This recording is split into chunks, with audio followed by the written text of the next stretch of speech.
Welcome to everyone. Shri Haraya Namaha. We shall begin today's session soon. Shri Vishwadhiraja Tirtharu will join us briefly.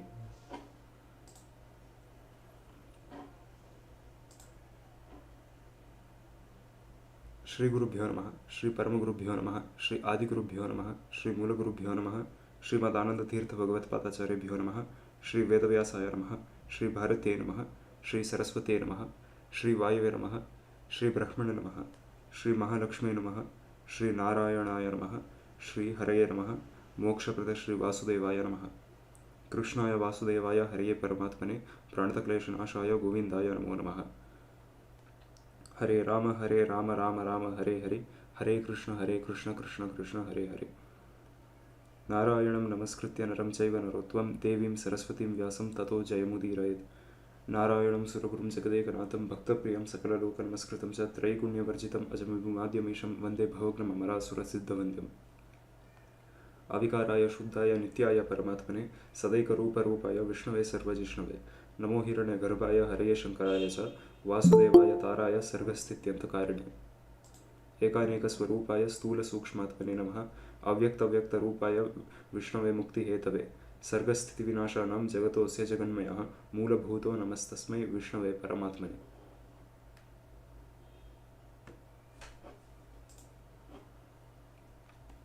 Yesterday, Sri Vishwadhiraja Tirtharu was unable to join us due to abrupt plans, but today he will be joining us soon in another probably 10 minutes.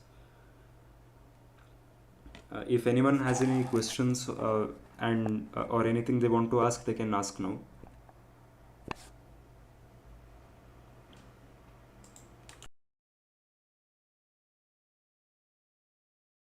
Yesterday you explained in the Madhvas only the sannyasis can live in the temple.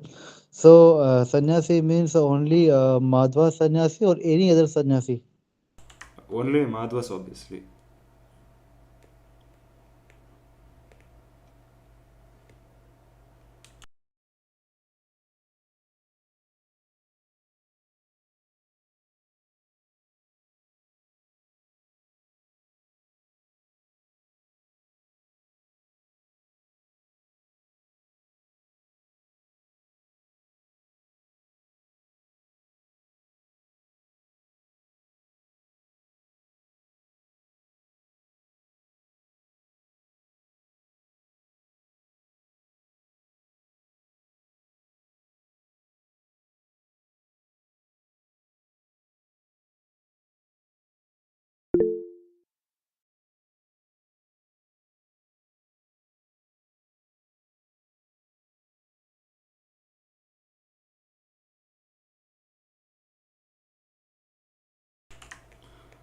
Good books for beginners who want to understand Dvaita Vedanta will be preferably those of Dr. B.N.K. Sharma, such as Philosophy of Sri Madhvacharya. That's a good book, but you'll need to have a good knowledge of English, because his English is slightly high level and influenced by foreigners also. So if you don't have that, it will be difficult to understand it. And we are also in the process of making a book which is for beginners who want to learn about Tattvavaada. That will be released probably next year and not anytime soon though. And along with that, you can also refer to the Upanishad Bhashyas of Sri Madhvacharya, and then briefly read the Bhagavad Gita Bhashya and Tatvarya Nirnaya of Sri Madhvacharya. And after that, you can move on to the slightly complex granthas like his Brahma Sutra Bhashya. Precisely the Upanishad Bhashyas, Brahma Sutra Bhashyas, Mahabharata, Tatparya are sufficient to give anyone a good command over the philosophy of Tattvavaada, and because that contains the foundation of the philosophy. But do not start with the Mahabharata, Tatparya Nirnaya or the Brahma Sutra Bhashya immediately, because if you are an absolute beginner, they're going to be difficult to comprehend.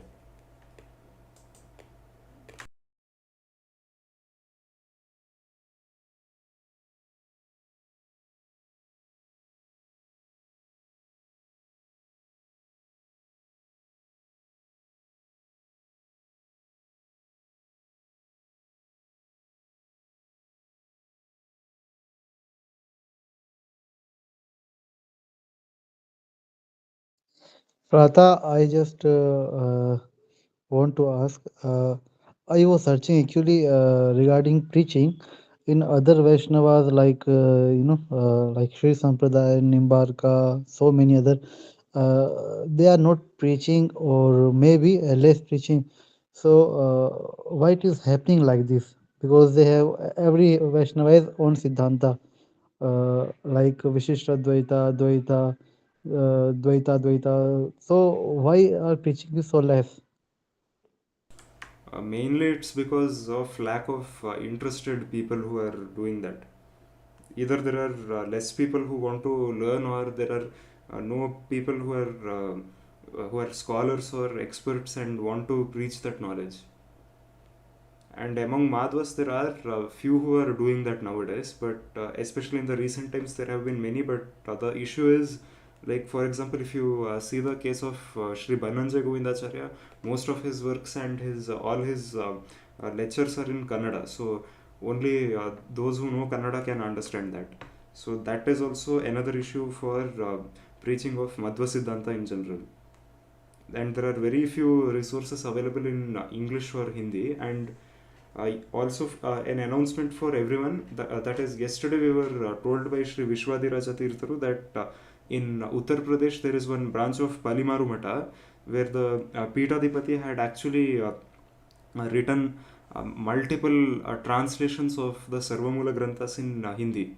So we will have Swamiji share their contact details soon, and anyone who is interested can visit the Mata and purchase those books as well.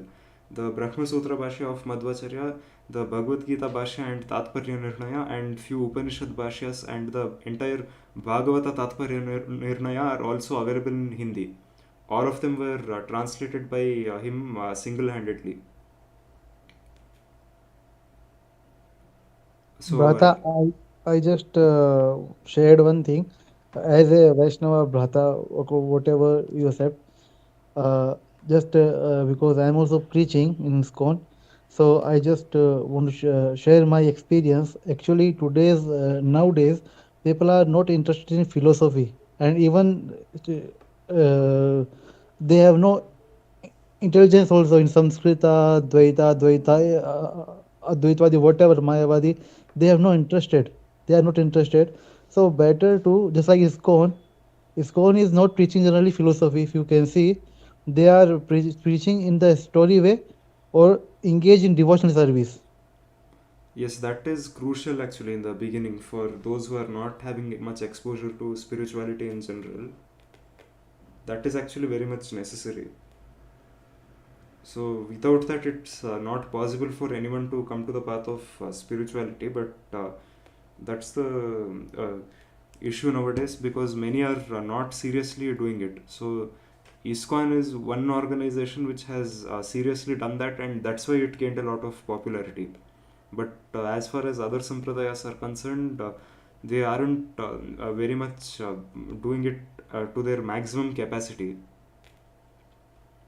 That's exactly why we also founded Achyuta Bhakti Deeds to propagate the philosophy of Tattvavaada, especially in languages other than Kannada, in English, Hindi, and other languages, because as we said, the resources in other languages are also very few. So that is again restricting this knowledge to only those who know Kannada or can learn Sanskrit and read the original books. And even among them also, people who really become interested in these philosophies are few again.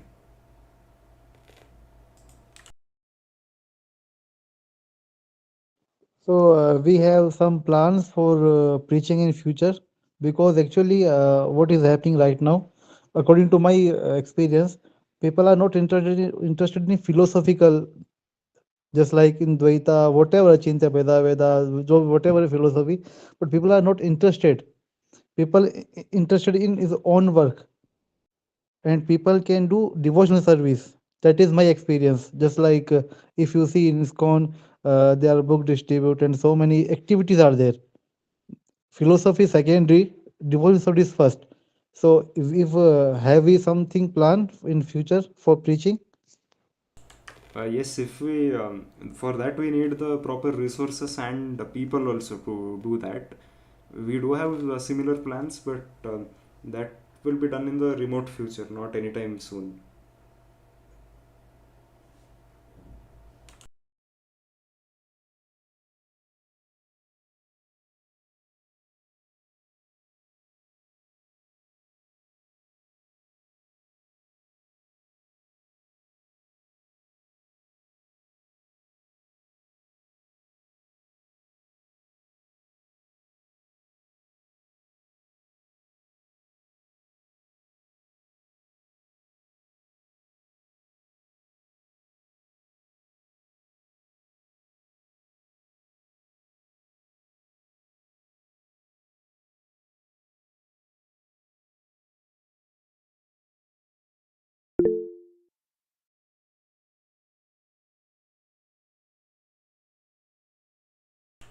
Northeast India, we aren't aware of any matas there. There are few in North India, as we said, but in the northeastern side, there are very few. In Bengal, there are a few Raghavendra matas here and there, but other than that, we don't know other branches.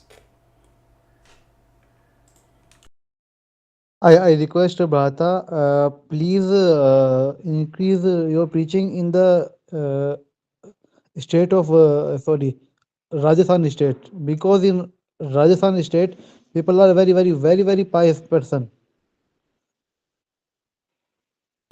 Can you Because of elaborate? pious, sorry, Could you elaborate what you meant? yeah. Just I want to say, please increase temples and whatever we have no planning of preaching, that please increase our temples and mathas, increase in Rajasthan area. So because of just one reason, people have already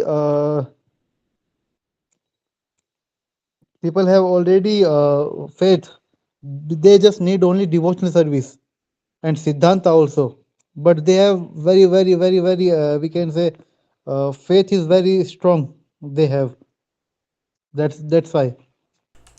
Yeah, Rajasthan has a good influence of spirituality, but yeah, for that we need people to do that work actually there. So right now we can't do much. It's actually precisely the matas are the ones which have to do all this, but nowadays they aren't very seriously preaching or doing their work of Siddhanta Prasarana. That's why we are doing our effort and what we can in this regard, but yeah, regarding that we'll have to think of that sometime in the future, but for now there's nothing much we can do there except rely on the matas there, and those matas are not very serious about it. Rajasthanis are Nimbarkis and Vallabhis, but there are Madhvas also, and there is Madhva influence, especially among the Rajputs, because few Rajputs they were influenced by Madhvas and Raghavendra Swami especially. And there was one old Raghavendra Mata which was built by one Rajput queen actually, and there are many of them there actually. So even few of our one of our moderators also is native to Rajasthan, and by ancestry he is a Madhva, though he is not a Brahmin, because of this only.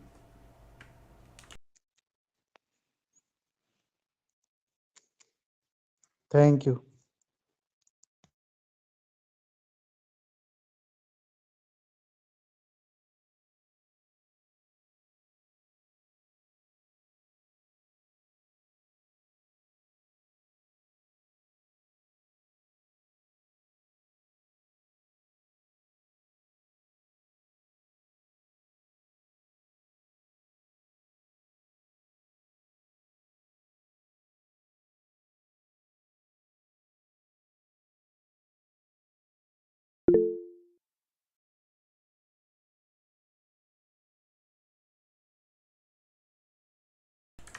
Yes, Puttigemata has done that project for preaching the Gita worldwide.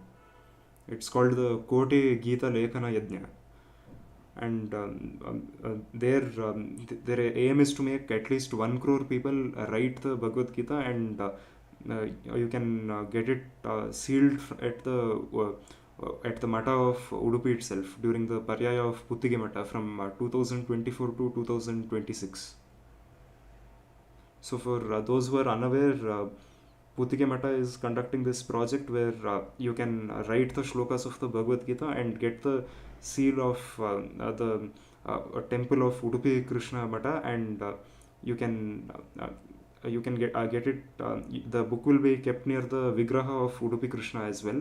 If you finish writing all the 700 shlokas of the Bhagavad Gita in the book which they will provide.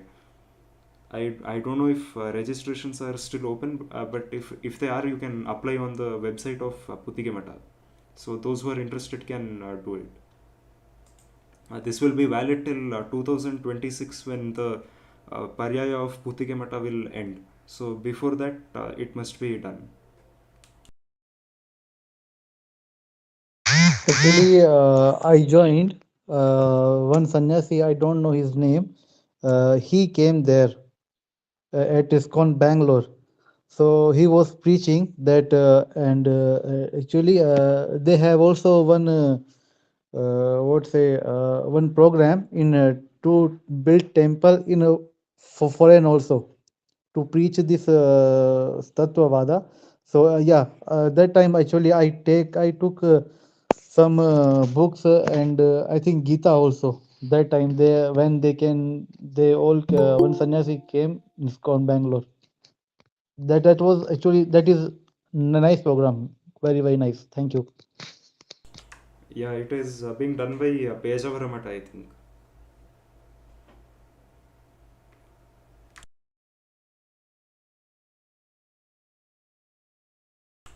Regarding preaching in Telangana and Andhra Pradesh, yeah, there is high influence of Madhvas there also, especially because of the influence of Vaishnavism also slightly and Ramanujacharya, and there are many Madhvas also there. Though and especially there is high influence of Raghavendra Swami also because Mantralaya is in Andhra Pradesh itself.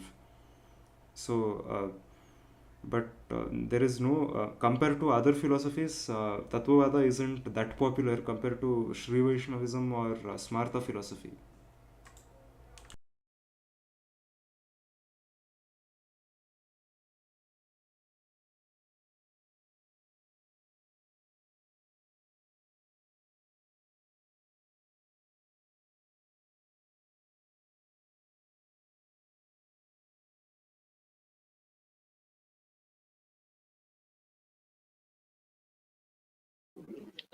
Hare Krishna, Bhrata. I have one question regarding the sequence of books to be followed if one wants to do Swadhyaya. Is there any particular sequence? Particularly, there isn't any such sequence, but if you want to start, you can start with those books which are translated by proper Madhvas and uh, which those which have commentaries or explanations. So we will be making and releasing some on our website also sometime soon, and along with that, preferably you can start with the smaller and basic granthas like the as we said already, Upanishad Bhashyas of Sri Madhvacharya will be suitable to start with. Then one can read works like the Bhagavata Tatparya if they know Sanskrit, because right now there is no proper English translation of that. And along with that, one can read the Mahabharata Tatparya and the Brahma Sutra Bhashya. But we do not recommend reading the complex granthas like the Vishnu Tattva Vinirnaya, because that those and few other granthas actually have high usage of the Nyaya Sutras and Purva Mimamsa concepts. So those will be extremely difficult to understand even for those who are well versed with the other books also. So avoiding them, one can read the others. Hmm. Hare Srinivasa, what if we are familiar to Nyaya? Then we can read. Yes, but do not start with the complex ones immediately. Even if you know Nyaya and Mimamsa properly, it's still better to start with the basic ones and then move on to these. Thank you.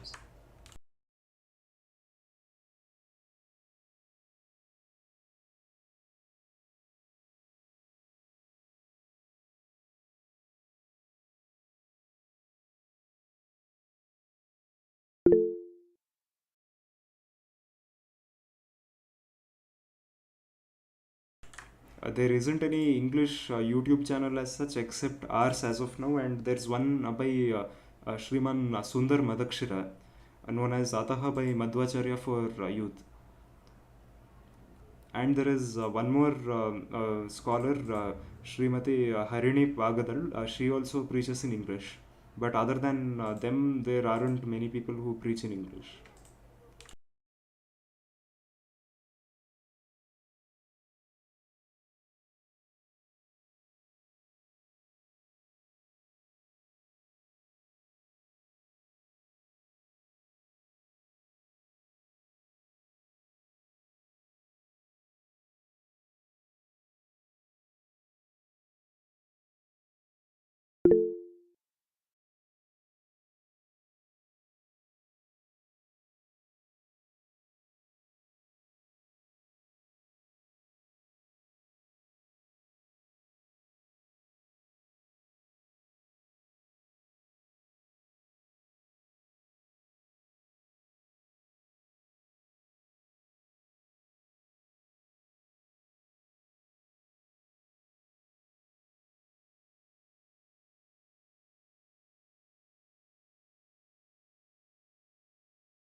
I think you mean Pratyaksha Pramana. That's one of the six proofs or pramanas which are used by the No, Mimamsakas. no, not Pratyaksha. There was another, I think I was talking to Vikas Bhatta and he had mentioned it.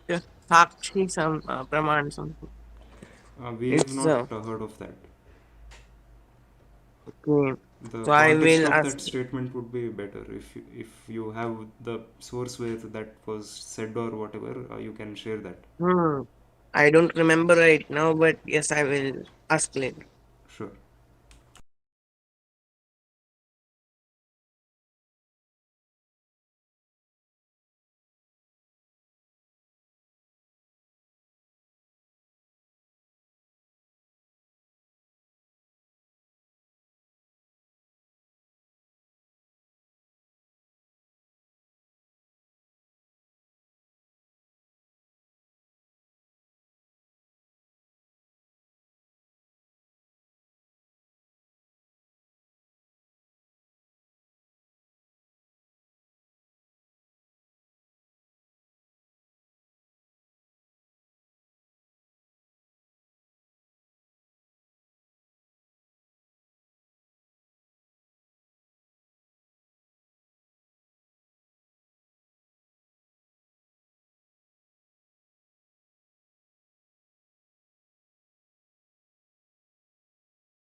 Regarding the Balita Sukta, you can refer to the Bhashya of Sri Madhvacharya in his on the Brihadaranyaka Upanishad.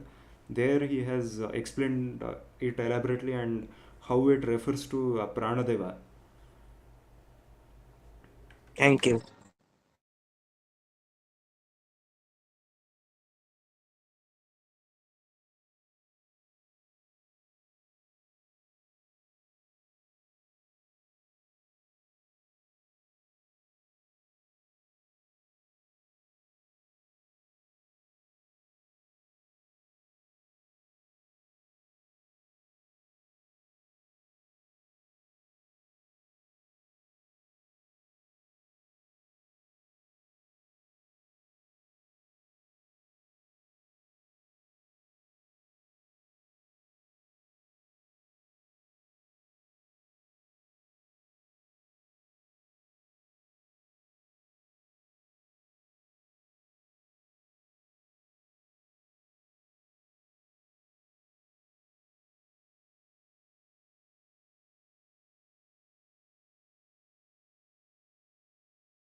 Shri Vishwadiraja Tirthar will be joining us now in a couple of minutes.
Regarding the query that in the shloka Narayana Namaskrityam, Nara and Narottama, uh, Narottama is actually Bhima, and Nara is Arjuna. That is actually the avatar of Adishesha, who was the brother of Narayana Rishi.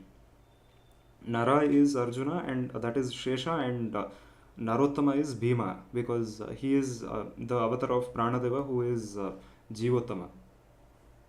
And Devi refers to Lakshmi Devi. Saraswati refers to Bharati Devi.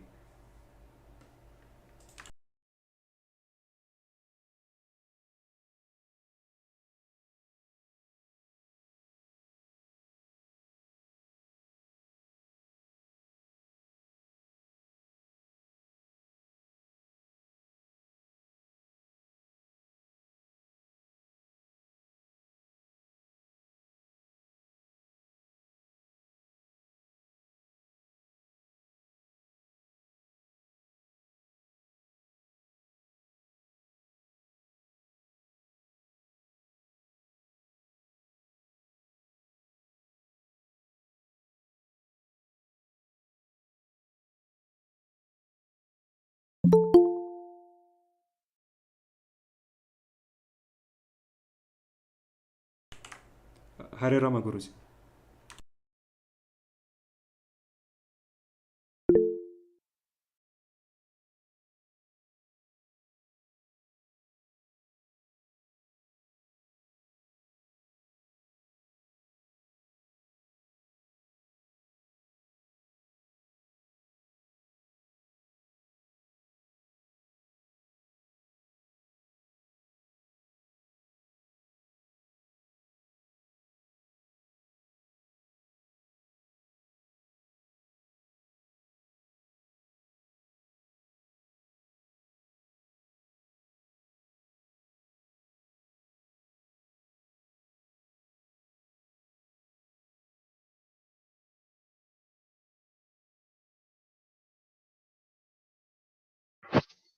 Hari Rama, am I audible?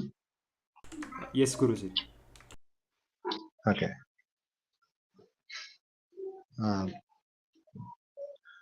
Madhvacharya is coming up actually. And do we have this session responsively, or is it just like I speak now and then there is an interactive session afterwards?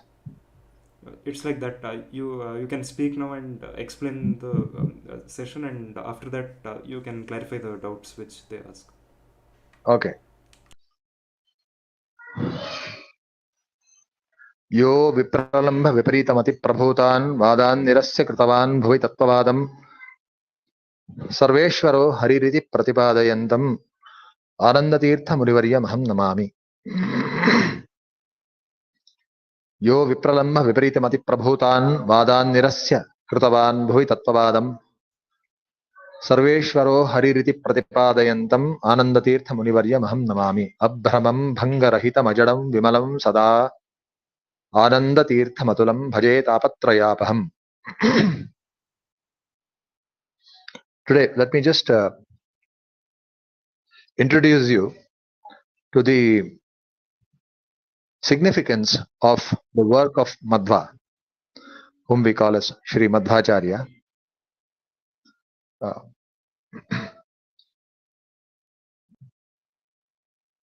You see, the Jnana Parampara that flows in an unbroken tradition needs to be restored from time to time by people who are capable, who understand the essence of the Jnana Parampara and who are also aware of the limitations of the and the who are aware of the limitations and the paradigms of the generations to come. There are 4 yugas: Satya Yuga, Treta, Dwapara, and Kali. In Kali Yuga, especially, the Veda Jnana is becomes because people are mostly distracted, people are mostly incapable of the kind of effort that it takes to comprehend the message of the Vedas. If you have to study the Veda and benefit from it, it is not something that is like reading some of the worldly books, or even it is not even like taking up just some engineering course or medical course. It is much more elaborate and much more profound than that. It takes much more than that. You have to study the Veda. That itself is a very engaging. It's a very engaging effort, endeavor. Once you study the Veda, if you have to understand the Veda, then you have to study all the Vedangas. So doing all this and arriving at the Tattvavaada of the Veda is a little, not just a little, it's almost impossible for people of the Kali Yuga. So Vedavyasa, and especially in this Dwapara Yuga, the Dwapara Yuga that preceded us, that was just before this Kali Yuga, Krishna himself, God himself, Narayana himself appears as Krishna Dvaipayana Vyasa. We know him mostly as Vedavyasa.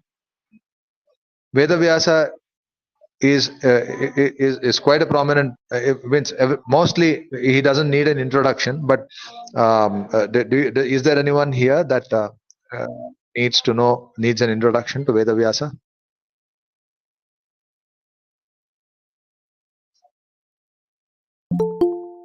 Hello, am I audible? Yes, Guruji. Yes. I hope everyone is well acquainted with Vedavyasa. Is there anyone here who needs an introduction, who wants to know about Veda Vyasa? Like who doesn't know at all what is Veda Vyasa? Of course, we will be revisiting who is Veda Vyasa in the Tatparya Nirnaya. But for now, even a general introduction will do. But is there anyone here who absolutely has no idea who is Veda Vyasa? Okay, if there's none like that, Veda Vyasa appears towards the end of Dwapara in order to make an efficient system of learning and practice. Please observe, it is not just learning, it's learning and practice. If you were to not engage in the practice, then even learning would not suffice. It would not be of much help, and you won't be able to learn. They both support each other. They're both it's learning and practice are interdependent.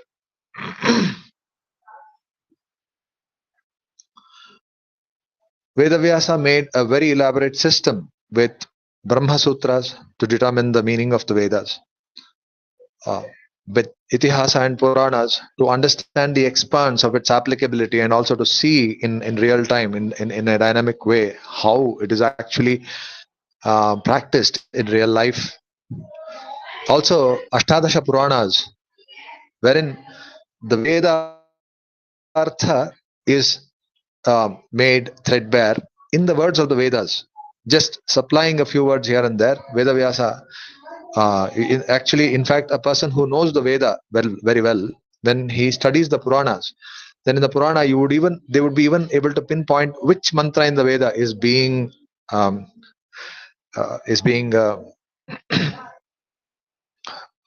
explained here.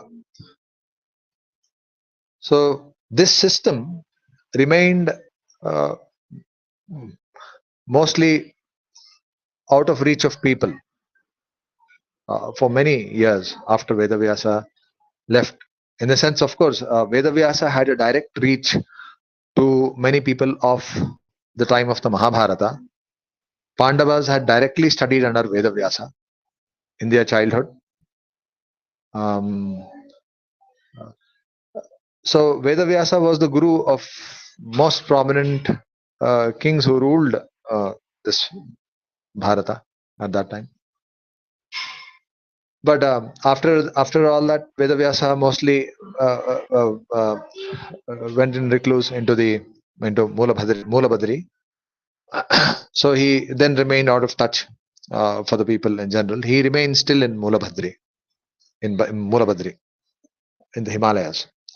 But Vedavyasa, the system that he gave, vastly remained inaccessible to people because they all resorted to their own abilities to understand the Veda, which led them to many misunderstandings. Especially, there was a curse by Gautama in Dwapara Yuga, because of which the purport of the Vedas were forgotten. There's a whole story which Madhvacharya relates in his Tattvavaada Nirnaya about the story of Gautama, the curse which marked one of the darkest times in the history of this land, which of course modern history doesn't document that, because history in the modern sense had not even it didn't even exist. There exists a very serious method of study and documentation of history in this land. The modern history is still groping with the science of history. They don't still know what is history. People like more prominent historians of the recent times, like Romila Thapar and all these people, they ended up accusing the Indian way of documentation, be it in the Mahabharata or the Puranas, of being chronologically insensitive. But it's only of late, in recent times, that even in the US and the world across,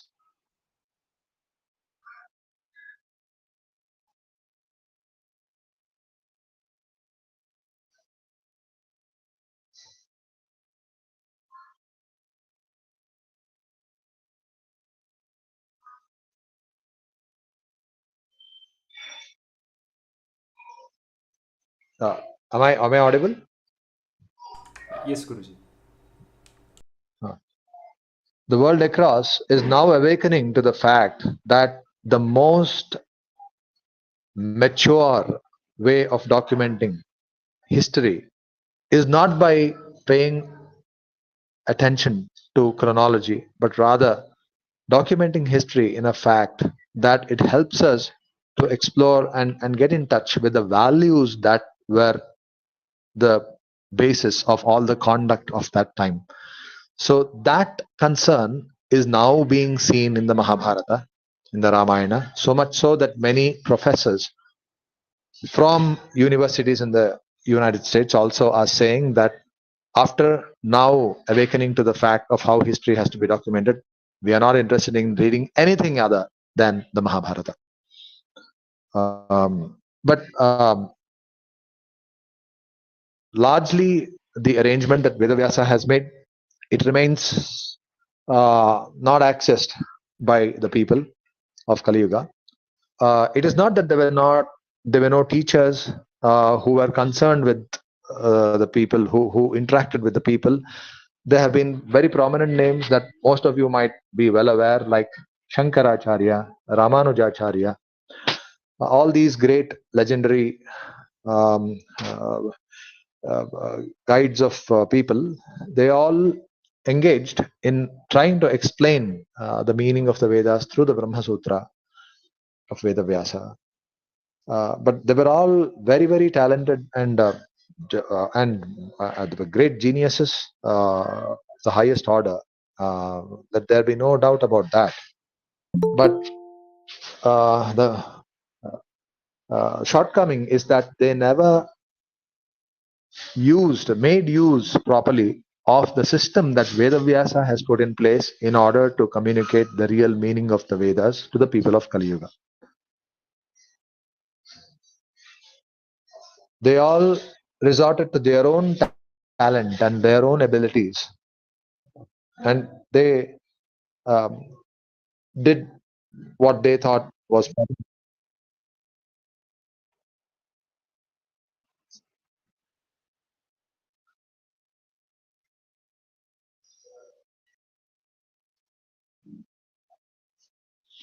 But what Vedavyasa did, that system, the system of the Puranas, the Itihasas, because people saw a discord between the Veda and the Puranas, because they couldn't. First of all, Itihasa Puranabhyam Vedam Samvapa Brahmayet.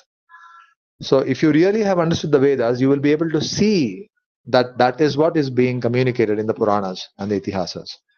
But because the Vedas cannot be understood just by a knowledge of Sanskrit, even if you are Panini himself, if you know Sanskrit to that just the grammar aspect of it, there's no way with that you can understand the Veda. The Veda needs it's darshana. The Veda, all the mantras of the Vedas are darshanas. They are not compositions. They are not literary compositions. Literary compositions have an expression that is limited to word meanings and extended word meanings. But the Veda, its meaning is not just literary; it is visionary. It's a darshana.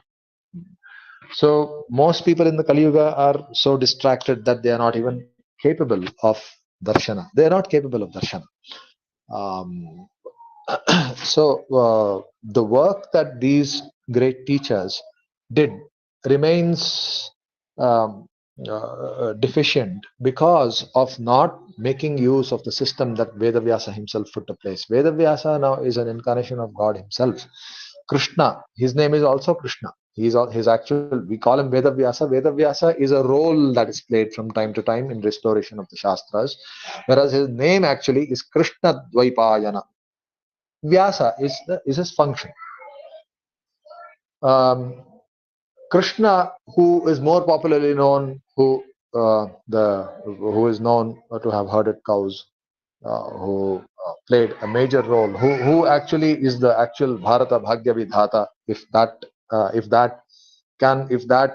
um, embellishment can be addressed to anyone, that is only Krishna, because he corrected the entire scenario of Indian administration, and he restored the dharma in this land. Dharma samsthapanarthaya sambhavam.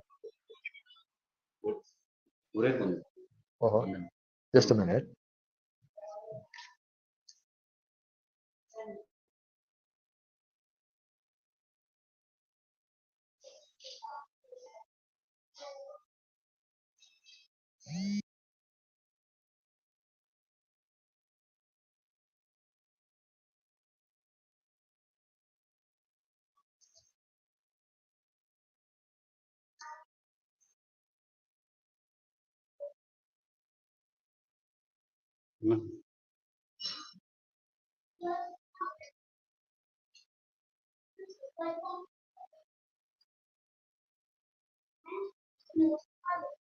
कैसे OTP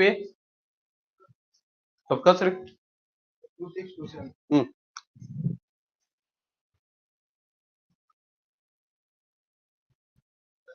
गव्हर्नमेंटचा घेतला call हा government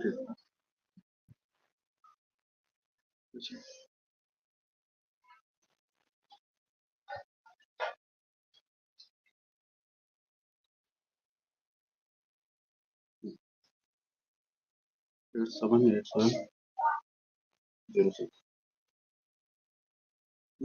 Yeah.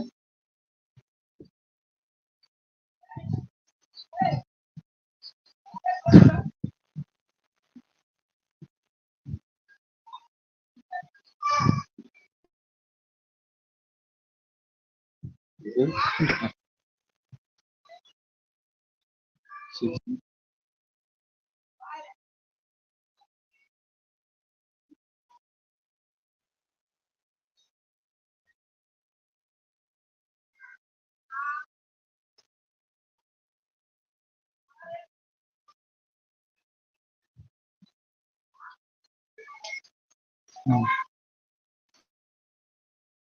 Minute. The person whose phone I'm using actually has got a parcel. Is receiving it. I'll be back in a few seconds. That's right. No. 65635.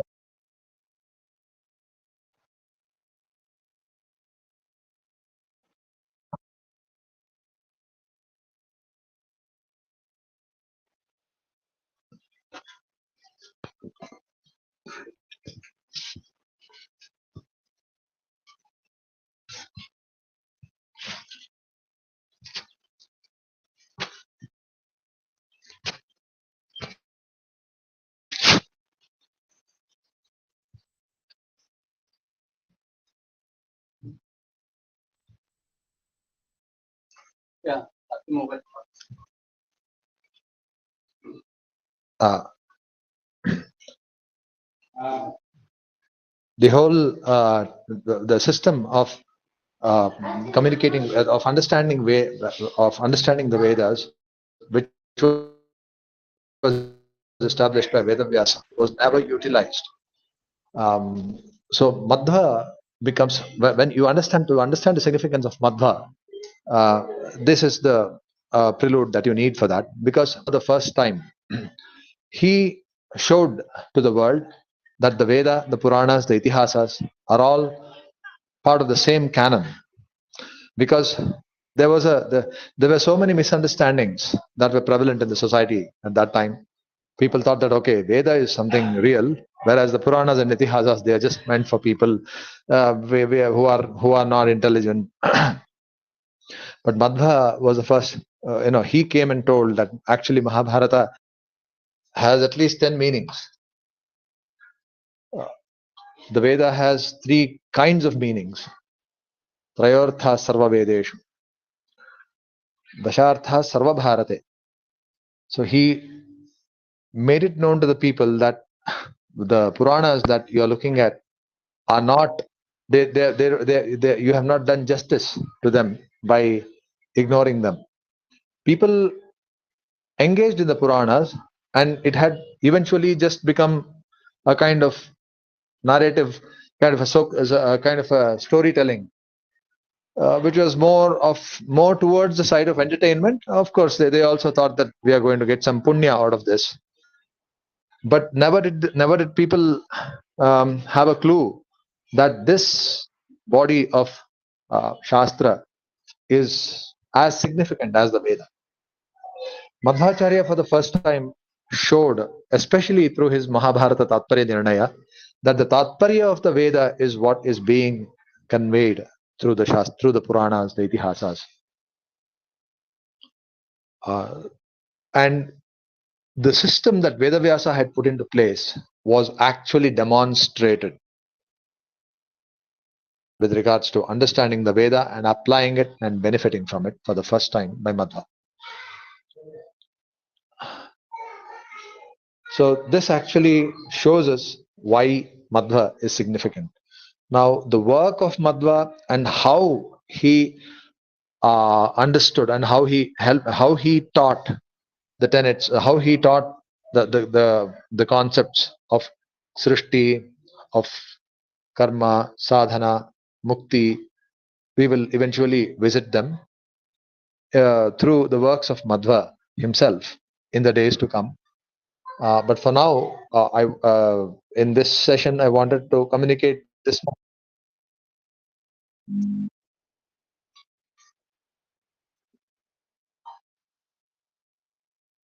I wanted to communicate this much, that the significance of Madhva is that the system that Vedavyasa had put in place to help the people of the Kali Yuga was for the first time resorted to. It was for the first time drawn from. It was for the first time that we actually the application of that was demonstrated by Madhvacharya.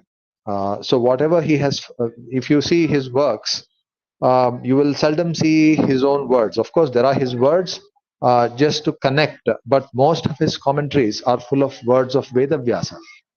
In fact, even for Mahabharata Tatparya Nirnaya, he quotes from as many as more than 300 sources, all works of Vedavyasa. Some of the works are lost today, like Brahmatarka and so on, but Madhva's commentaries are mostly from the works of Vedavyasa.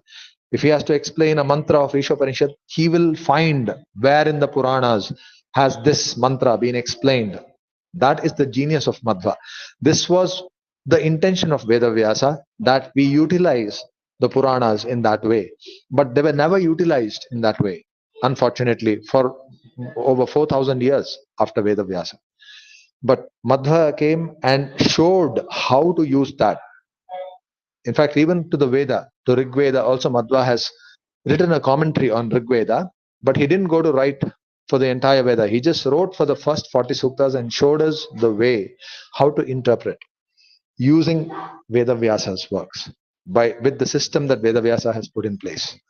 So but it needs us to now studying going through the Puranas and hearing the Puranas is far more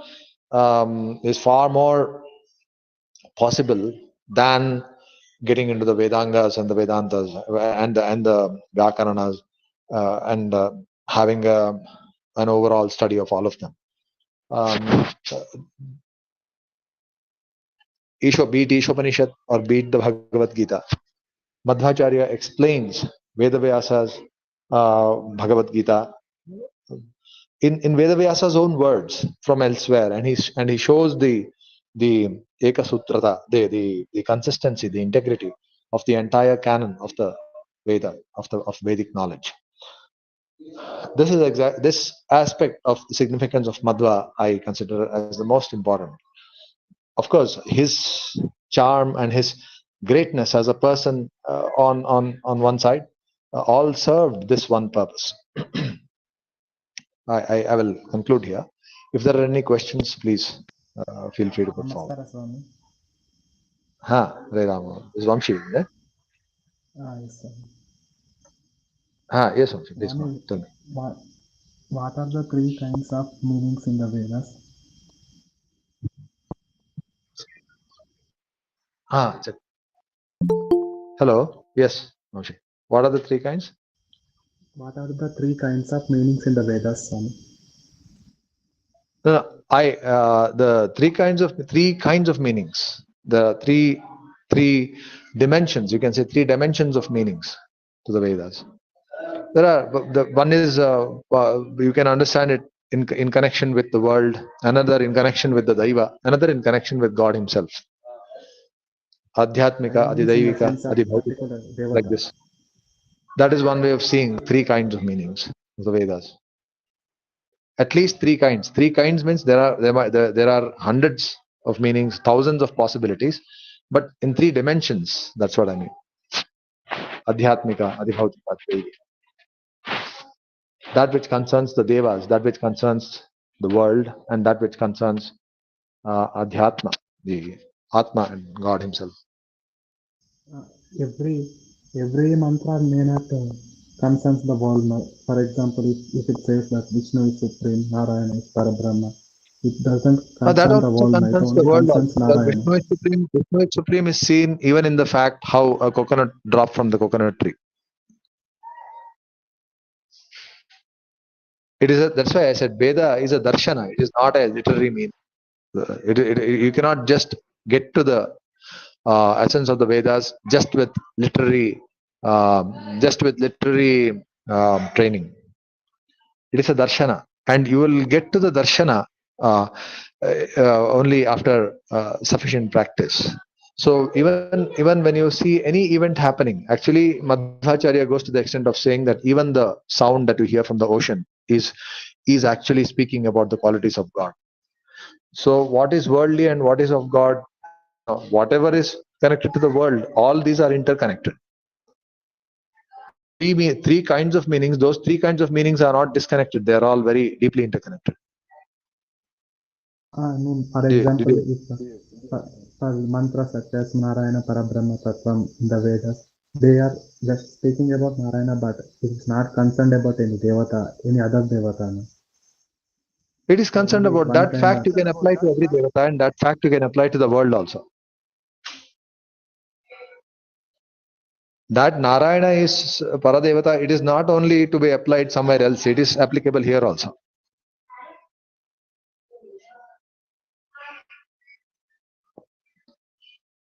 Am I audible?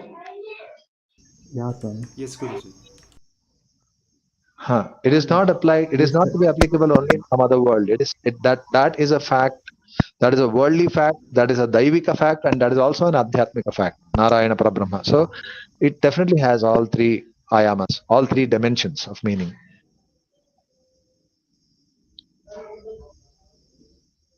and Swami, you said the modern history documents according to chronological order, but Mahabharata and Puranas are not like that. No, Why? modern Because history, I didn't say that modern history documents according to chronological order. Modern history is only concerned with chronology, and that's a very major fault. Actually, it is a comedy. It's not even a proper science. Because now, if something, are you interested about something happened whether in 1946 June or it happened in 1946 July, or are you interested about the values that were in play in the conduct of those events? about the values and knowledge what we get So from then, the how does it Vedas. matter if it happened in 1946 June or July? But It all the doesn't concern matter. of modern history is in documenting when it happened, Yeah, sir. and that is a flaw. Actually, that makes it not a serious science. It will take unprecedented effort to determine that. Now, even for you in your own life to remember a certain event which is significant for you, it might be very significant for you because it might have shaped your life and your thought, but you might not really remember the exact date. Yeah, Swami. Now, what is important? The exact date and the time and when it happened is more important, or the kind of effect that it had in shaping you is more important. Kind of effect only, sir. Yeah. So now that remains an obsession in modern history to determine when it happened. They go to the extent of discrediting the Mahabharata because it doesn't give exact dates and times.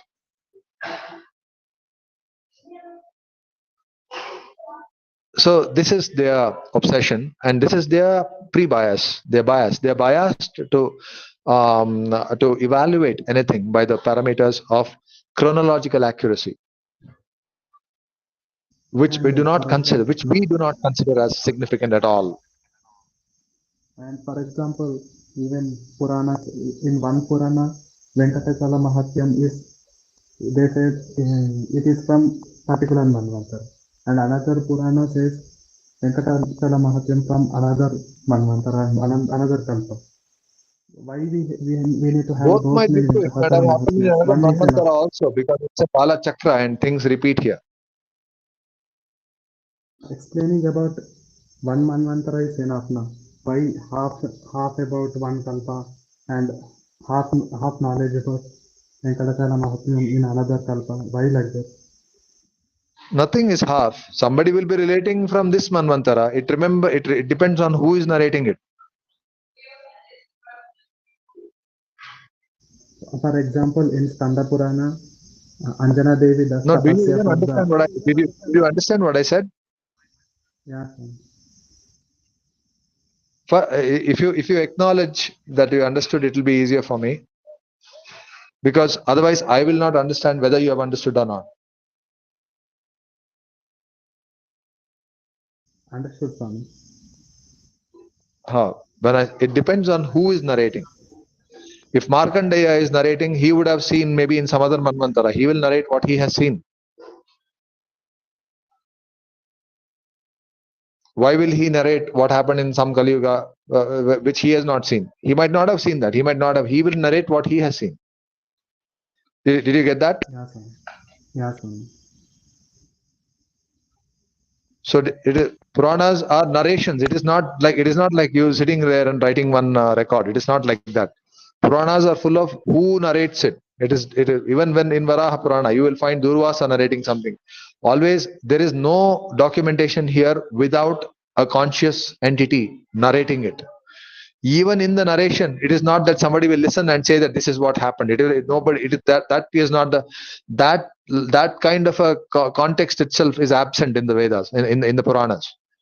If there is something being said in the Puranas, it is not Veda Vyasa saying somewhere. It is Veda Vyasa would have recorded, documented some event in history wherein that event is being told by some sage to somebody.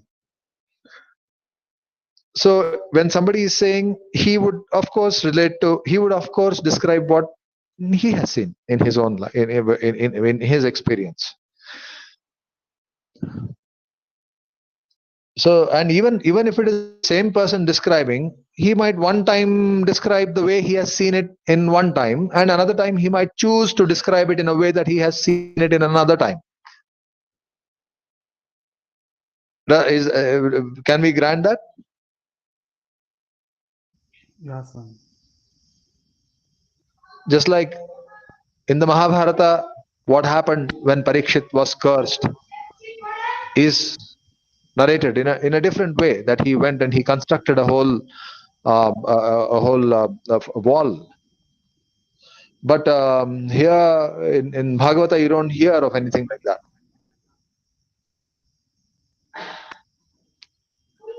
And there are 7 ways of narration, even sequencing. When we narrate something, we will bring up certain events as and when they are relevant to the discussion. All these Puranas are discussions. They are actual narrations of live people, to live people. So sometimes, as it suits the purport that is being communicated, only some parts are narrated. None of these events form the main context of the Purana in themselves.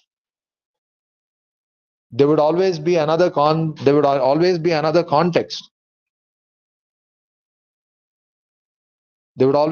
context wherein these are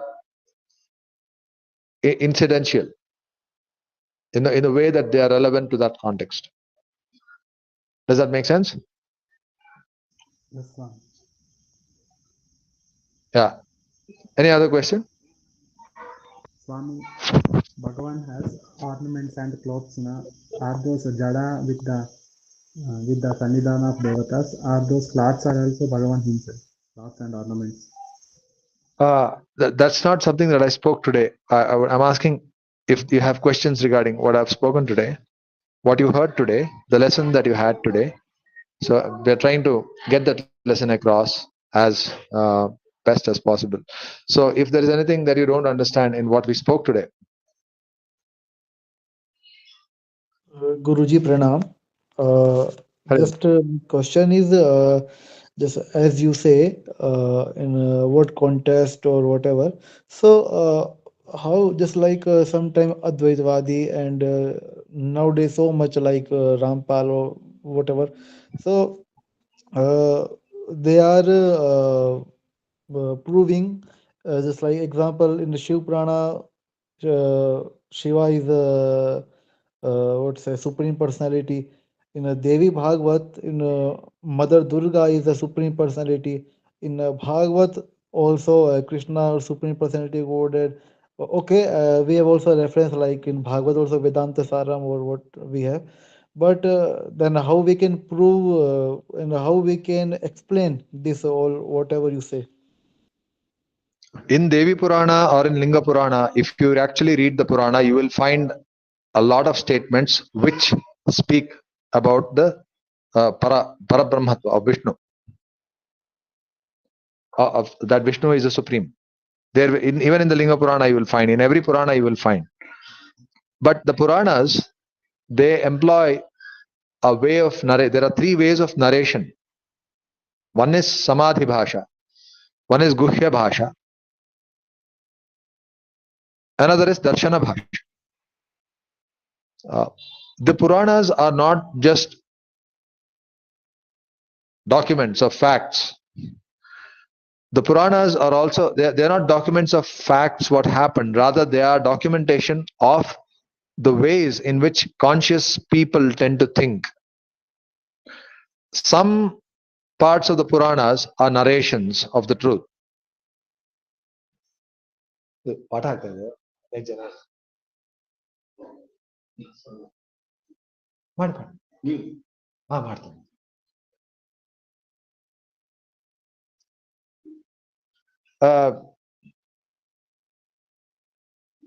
Puranas are not only telling you facts, but they're also telling you how people think. So whenever it is speaking, see, because Vedavyasa, he's a person with great integrity. So when he says something about the Srishti, like every Purana will have a record of many things. I don't know, have you, most people are not directly acquainted with Puranas. They are just mostly seeing serials and forming an opinion about what is there in the Puranas. But let me tell you, what's your name? Just now you asked the question. Brajan Sevak. Prajwal. Well, let me tell you, Prajwal. If you actually go to the Puranas and read them, the kind of experience that you have will be different. The experience that you will have even when you read, you might have heard Ramayana. Because I experienced that in my own life. In my own life as a student, and all my life, where we would just see and listen to storytellers and see TV serials. But when I actually got to the Ramayana, I thought, wow, this is way different from whatever I knew as Ramayana till today. So that differences will be there. But the deeper truth is that when Vedavyasa is saying, for instance, when he is saying, for example, have you read the Kama Sutra, Prajwal? Yeah, in my Sanskrit college that time I was reading with one student, but not like not in deeper sense, in just like Okay. what's For that? example, in the Kama Sutra, they will say how to actually, how to cuckold, how to trap your neighbor's wife. I don't know in So, do you exact think? in deep sense, but I just just upar say I don't know. Sorry, no. Sir, I'm telling you.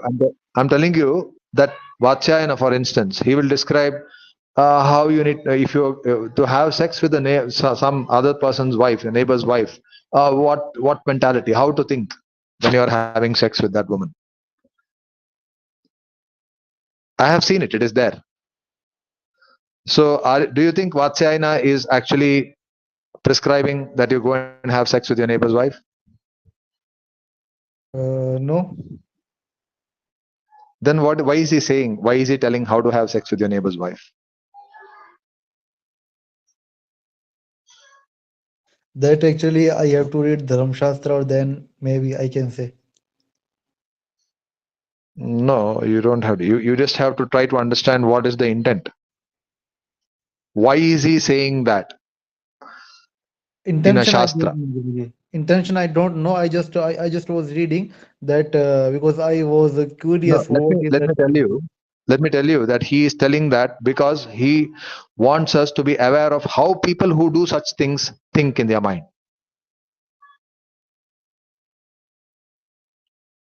Because Is I that think clear? that time No, when but did you understand what I said? yeah, I got it. He is telling that because so that we know how people who do such things, how people who go around trapping their neighbors' wives and having sex with them, how those people think. So that we are aware of how they approach and how they think, so that you can safeguard your own wife.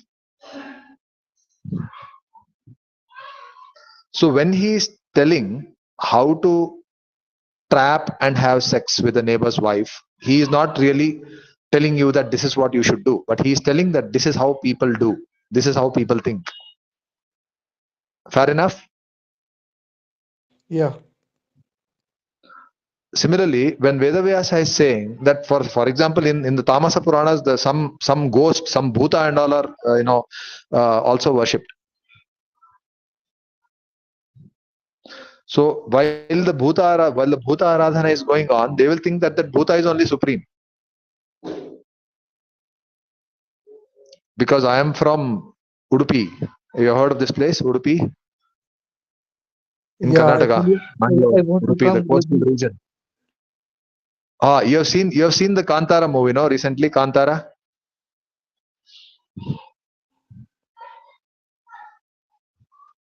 I don't know Kantara, but yeah, I have desire to come Udupi at least once in my life. You have not seen Kantara movie, then you will not be aware of. Here in these areas, there is something called Kola. Kola is a way of worship of Bhuta and Preta. Yeah, Bhutas especially. Bhutas, they are semi-divine beings.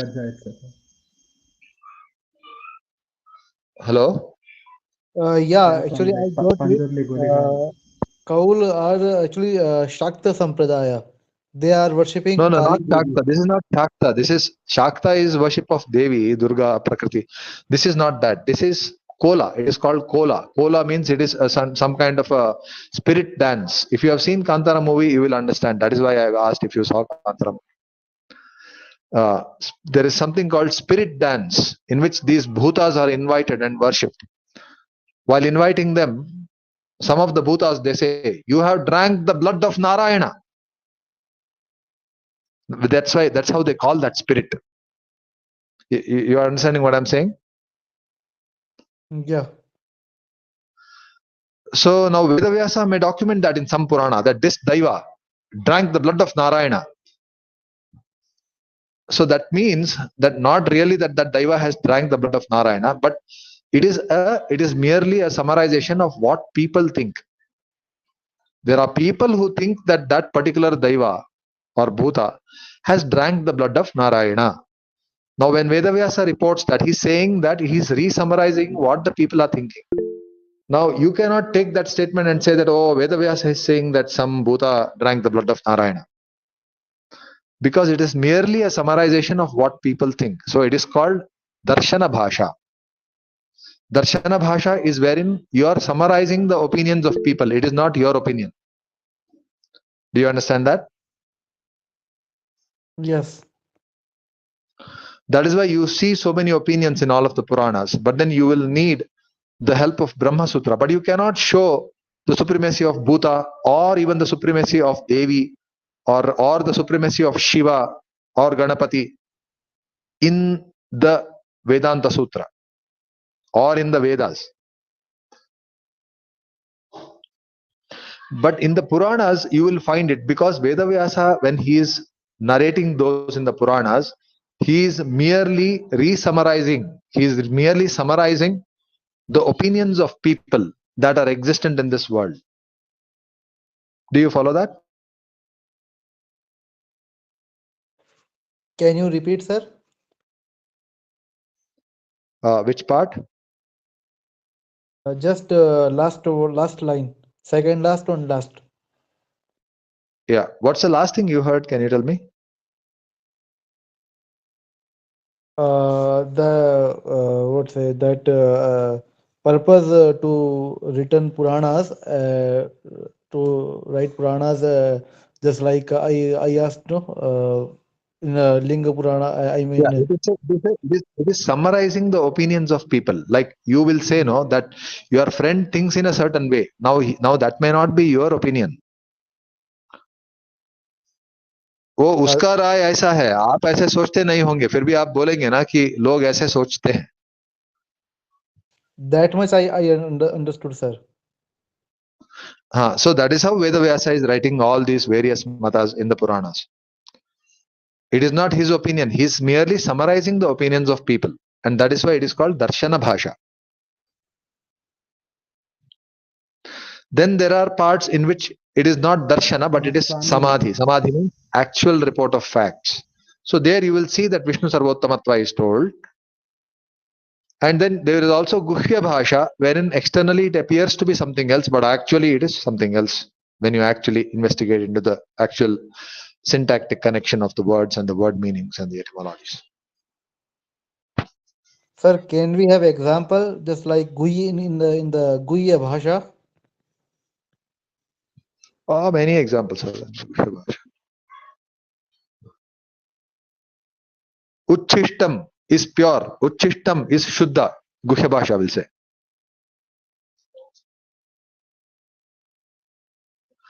Uchishtam Kakavishtancha. It goes like that. Uchishta means what, you know?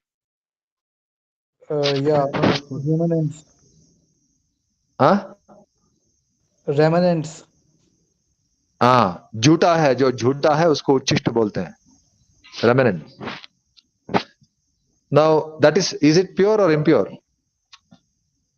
Depend who is giving. Just like if sannyas is giving, then we should take. But if is say like karmi person or bhogi person give, then it is not good. No, but sannyasi gives also. It is Sir, sound not came properly. even if sannyasi is remnant is there, it might be pure for you. Pure, but it is pure for the devata. I'm unable to hear properly, sir. Sannyasis remnants are impure for devatas, no? Yeah.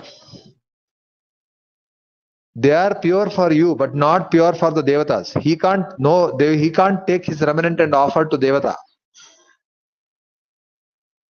Yes, sir. So its purity is also relative then. But here Shastra is telling Uchishtam is absolutely pure for anybody, for the devatas and for the sannyasis and for human beings. Can you think of anything like that? Yeah. It apparently seems to contradict. Experience, because in our experience Uchishta is considered impure. We Yes, generally sir. tend to think that Uchishta is impure, correct? That is actually whatever you say, that I got it, sir. Because we can't understand just because of words. We have to go inside the words. Just like for Yeah. them. So Uchishta, yeah, that's so. Now you asked to give an example. No, I'm giving you an example. In our common understanding, Uchishta is pure or impure? It is impure, no? In common understanding, you don't tell specific some sannyasi for human being. That is very specific. But in general, Uchishta means impure, no? Yes, sir. Yes, sir. Got it. Yeah. But here in this Shastra, it is telling that Uchishta is the most pure thing. So then we have to understand Kakavishtam, the stool of a crow, it is impure or pure? That also we have to understand what the cock who No, is but the but cock. but but to understand this, to understand the example, you need to tell me on the first hearing. Now go and eat Kakavishta. You will go and eat First, I ask. First, I ask who is the kaka. Yeah, but in a Kaka normal means crow. person. Kaka means crow.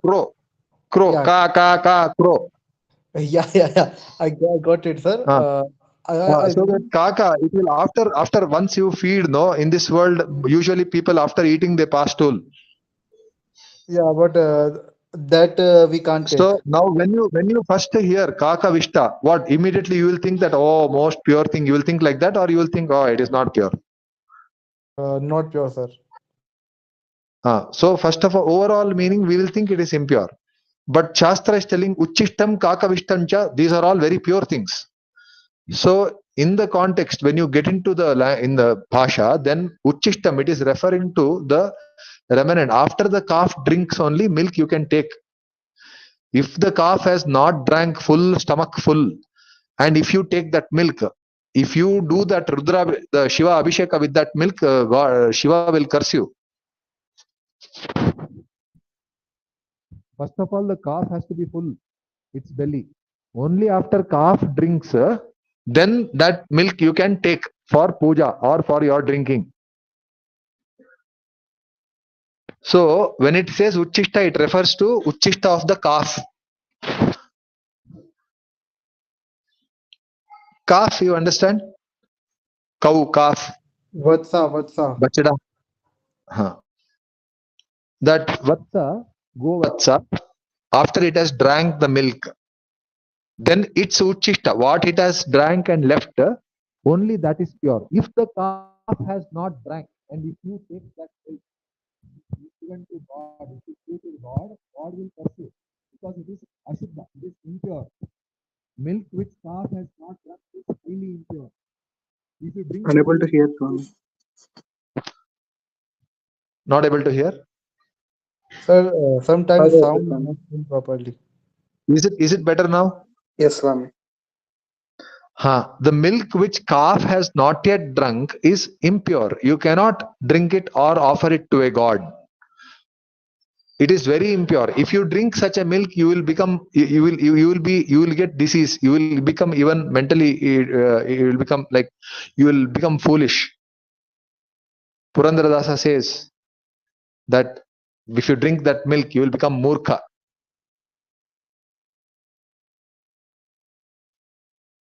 But today in the dairy, you can't even see which which milk, whether calf. Mostly 100%, 99.99%, the calf will not have drunk. Today, what milk you are drinking in the dairy, you can hear 99%, the vatsa will not have drank full stomach full. They will only show the udder to the calf, and they will pull the calf to the side, and they'll draw the milk and sell it in the market. People will drink that and they will get all kinds of disease. You are understanding what I'm saying? Yes, sir. But if it is uchishta, if the calf has drank, then if you take the milk, then it is like nectar, it is amrita, it is paramashuddha. That is why the Shastra is telling uchishtam. Now kakavishta, crow, stool, pure means what? This banyan tree, it will only sprout, it will only grow. Only you can try if you want. You can take the banyan tree in your hand and you can plant it and you can tell me, you can see if it grows. The nyagrodha, the that tree, only that fruit should be eaten by a crow, and when it passes stool, in that stool the seed will come, only that seed will sprout into a big huge banyan tree. Now that huge banyan tree, that way it is calling it as kakavishta. So it is a guhya bhasha. You understand what is guhya bhasha now? Yeah, sir. So these are examples of Guhya Bhasha. Like that only there is something called Darshana Bhasha. Darshana Bhasha means where you are merely doing an Anuvada or you are summarizing what somebody else is thinking. Then there is Samadhi Bhasha wherein you are telling the truth. So what Vedavyasa is telling is when you see in where he'll be telling that Vishnu Sarvottama, because that same thing he will repeat in the Devi Purana also. He will repeat that in the Linga Purana also.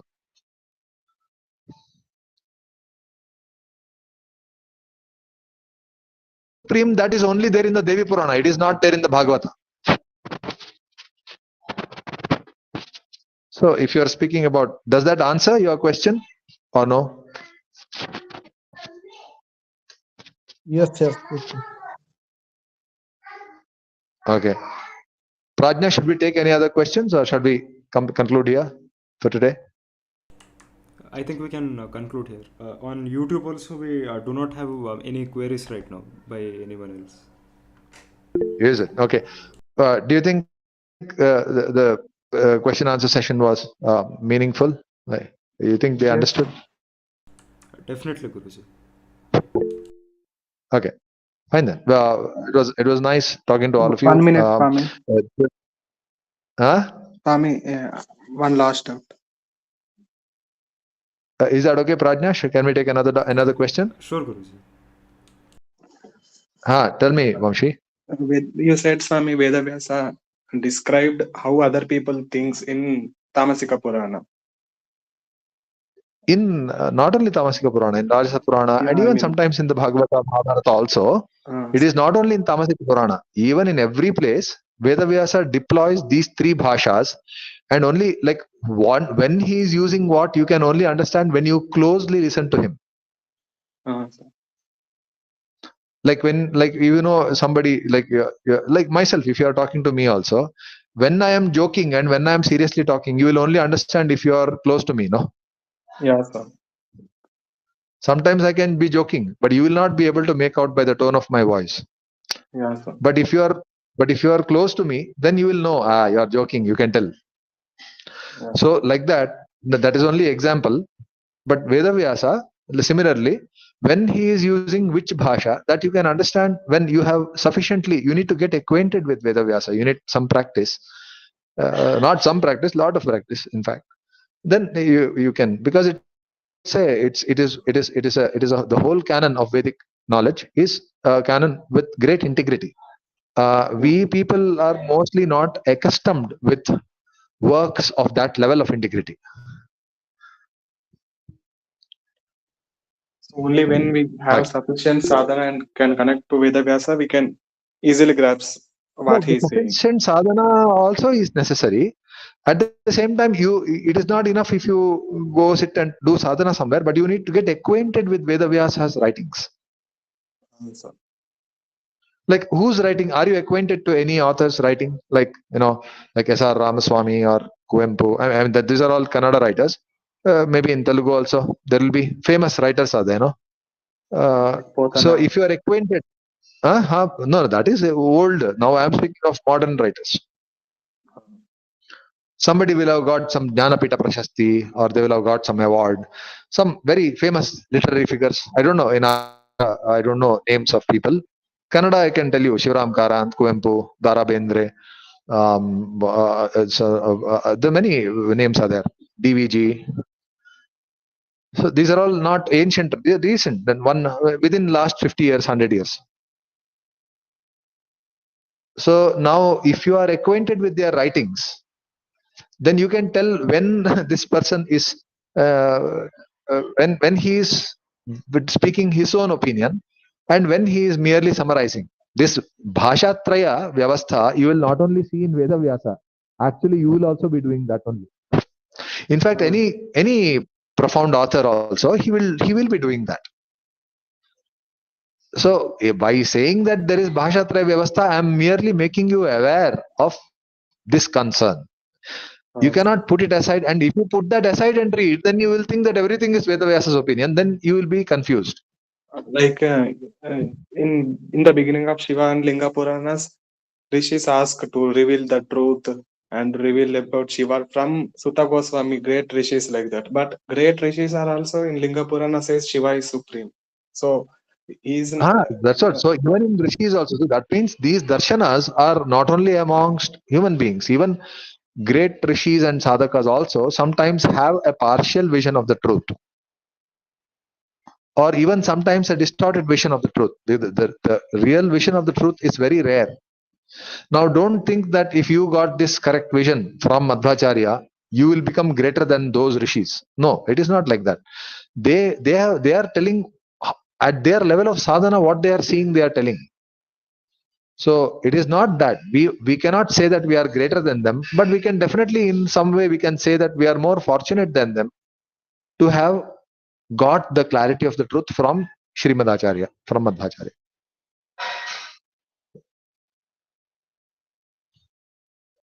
Okay, so we'll in conclude here. Linga Purana and Shiva Purana, rishis sometimes say Shiva is supreme because of the distorted version of truth they have in their minds. Swami.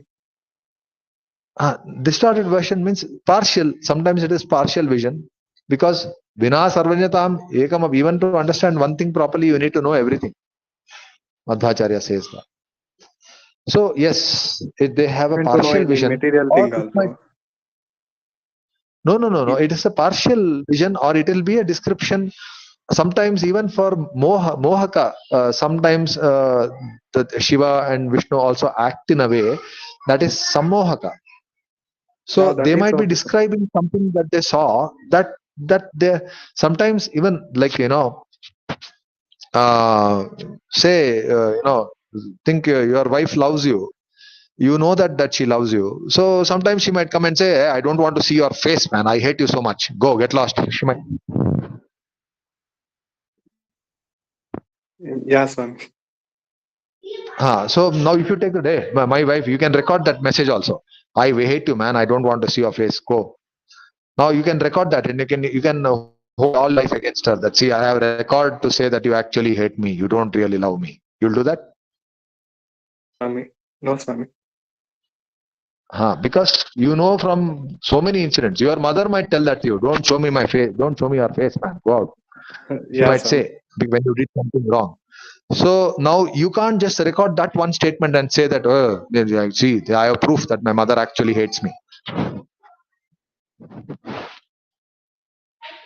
You need to go beyond just words. It's like that. Yes, Swami. So, yeah, okay. So we'll conclude here today. Yes, sarvaguna sampurnah, sarvadosha vivarjitah, priyatam prita evalam vishtarme paramasah, Shri Krishna arpanamastu, Achyutananta Govinda, Achyutananta Govinda, Achyutananta Govinda, Narayana, Narayana, Hare Ram. Guruji, there is one query by someone on YouTube. He was asking you to explain about yourself and your biography in general and how you came to spirituality. We'll do that in another day. Sure, Guruji. We will do that another day. Okay. We'll conclude. Hare Ram, Narayana. Thank you, Swami. Thank you very much, all of you, for paying attention and for participating in this very genuine cause. I actually congratulate heartily all of you for taking up such an effort to actually get to the truth. It's a very rare privilege, and we pray for the blessings of Krishna and Srimad Acharya on all the participants. Hare Ram. Hare Krishna. Hare Krishna.